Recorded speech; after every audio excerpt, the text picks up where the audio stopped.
Welcome to the latest episode of 5 on the Floor on the 5 Reasons Sports Network. Thanks for joining us on your favorite podcast app, on Apple Podcasts, and on Android. We recommend Spotify. Also check out the 5 Reasons YouTube channel and subscribe to Off the Floor. That's $2.99 per month for Off the Floor. Link is right here in the description. Also check out PrizePicks. Use the code 5, F-I-V-E. Put down $5. Start playing daily fantasy. You'll get $50 in free lineups.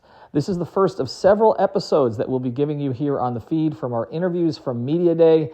This is the one we wanted to get out there first because he just signed a lucrative extension with the Miami Heat. So this is a couple of days before that happened. This is Nikola Jovic talking about his expectations for the season and more.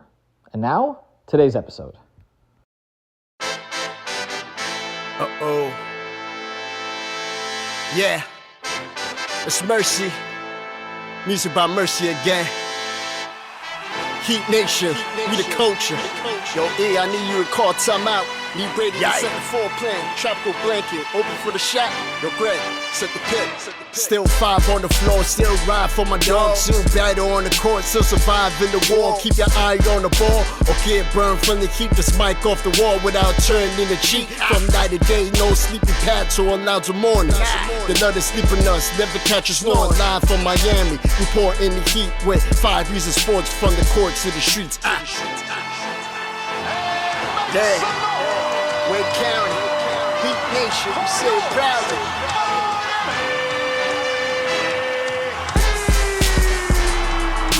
Welcome to 5 on the Floor, a daily insider show on the Miami Heat and the NBA, featuring Ethan Skolnick, Greg Sylvander, Alex Toledo, Brady Hawk, and others from the 5 Reasons Sports Network. Also, make sure to subscribe to Off the Floor for the most heat anywhere.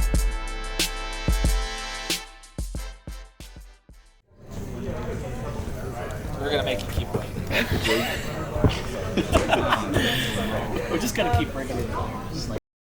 That's the whole circle.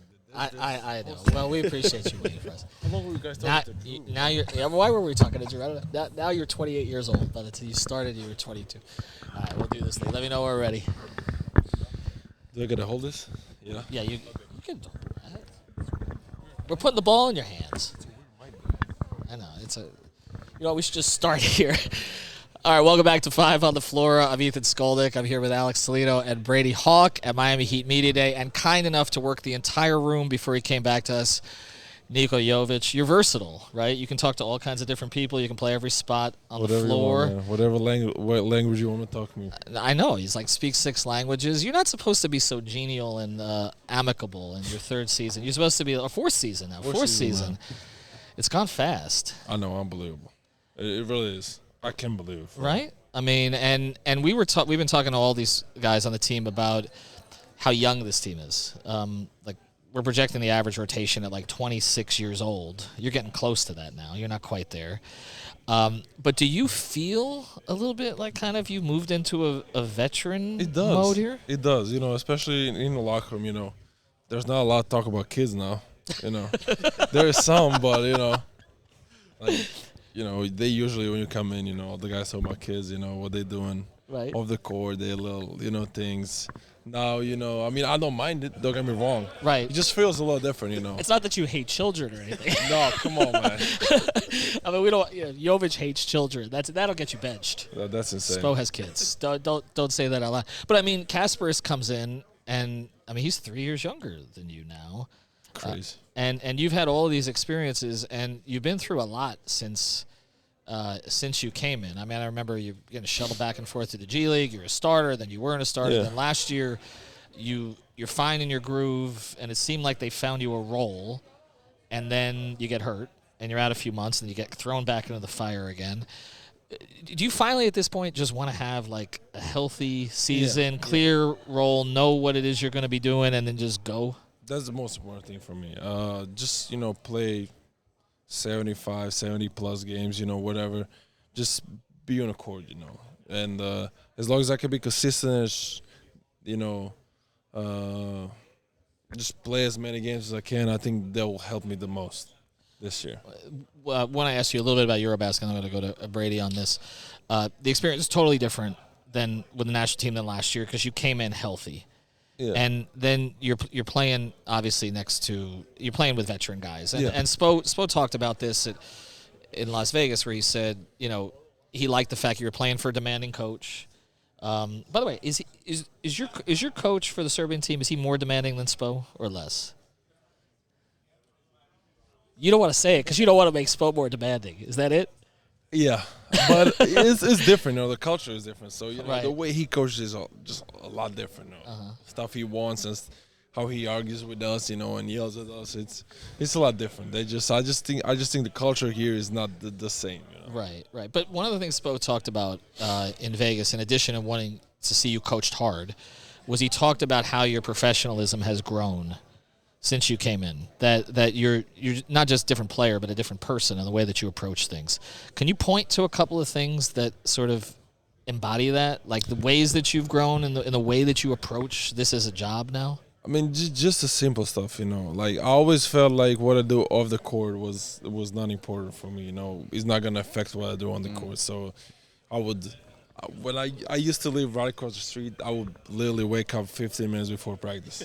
Like it was wild. Like I would come in, my hair will be all around the place. Like Spo would be yelling at me, and I always felt like it didn't matter. Like those stuff. Staying after practice to get some extra shots. I always felt like.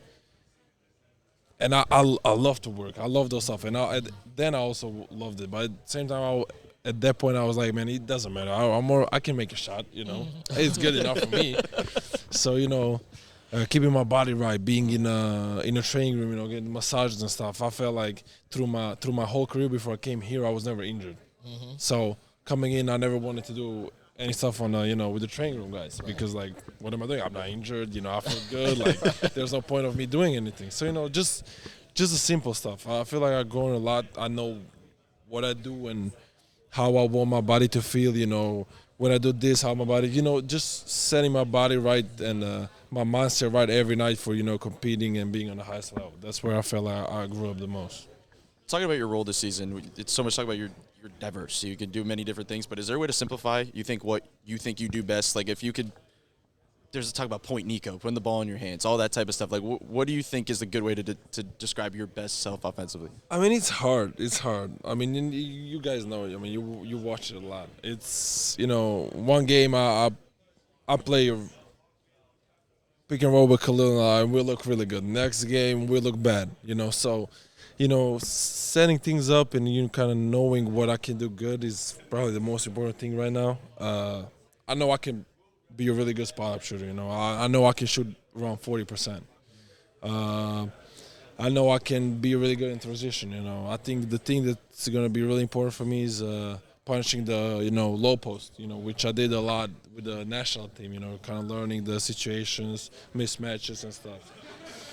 Pick and roll, handling the ball. I know I'm good, but at the same time, at one point last year, when I was playing good and kind of actually became a good pick and roll player, coaches started to put smaller guys on me. So then I had a problem with smaller guys. I couldn't really handle the rock like that. So there's a lot of different things that I need to figure out and.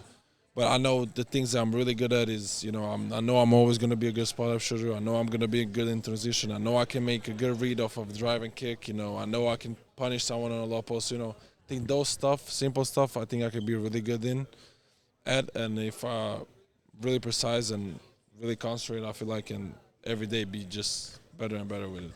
There's another group of players in a lineup that people have been excited about. They saw it a little bit last year, but you, Bam, and Khalil. Like, that was kind of the grouping that had people excited. What are your thoughts on that? Like, what are your thoughts on leading into that? Or yeah, I know, but I mean, it's hard because there's so many different matchups in the NBA, and as you guys saw, Khalil and Bam can play together, but there's just certain stuff and certain teams and the way the game is played right now where everybody can shoot the ball. Okay, Khalil and Bam can shoot the ball. On what level, they were not really the best three-point shooters last year. Like what Cleveland did, Mobley was elite, spacing the floor. And Jared Allen was elite in being a guy under the rim. With Bam and Khalil, I felt like they were always exchanging. Okay, one night Khalil's going to shoot threes. Next night, Bam will be open and shoot 5 threes, So we didn't figure out the way to, kind of manage those two and perfect them. That's why when I felt like when we saw what Cleveland does, I feel like, okay, maybe at one point, if we figure things out, maybe they can be that kind of type of, do under the rim. But playing with them is easy, and as I said, it's only about the matchup thing. If we match up good against someone like that, if we don't, and if someone's good at it, it's Paul. He likes the matchup stuff. He knows how to outsmart the coaches and the players. So, yeah, it's gonna be interesting. I hope we're gonna see that lineup again, but I'm not sure we'll see it really.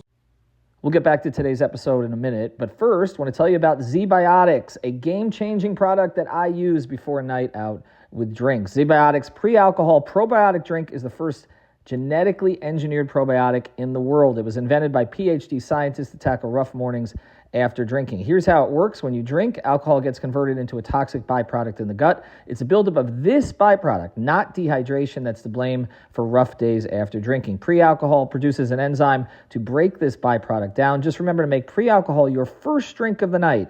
Drink responsibly, and you'll feel your best tomorrow. Every time that I have pre-alcohol before drinks, I notice a difference the next day. Makes me fresher for podcasts and more. Fall is here, and that means it's time to enjoy cooler weather and some drinks out with friends. Whether you're enjoying a pint at a fall festival, a spooky cocktail at a Halloween party on Las Olas, don't forget to drink a pre-alcohol before drinking. You'll be able to celebrate and still wake up feeling great the next day. So go to zbiotics.com/onthefloor to learn more and get 15% off your first order when you use On the Floor at checkout. ZBiotics is backed with a 100% money-back guarantee, so if you're unsatisfied for any reason, they'll refund your money, no questions asked. Remember to head to zbiotics.com/onthefloor and use the code ONTHEFLOOR at checkout for 15% off.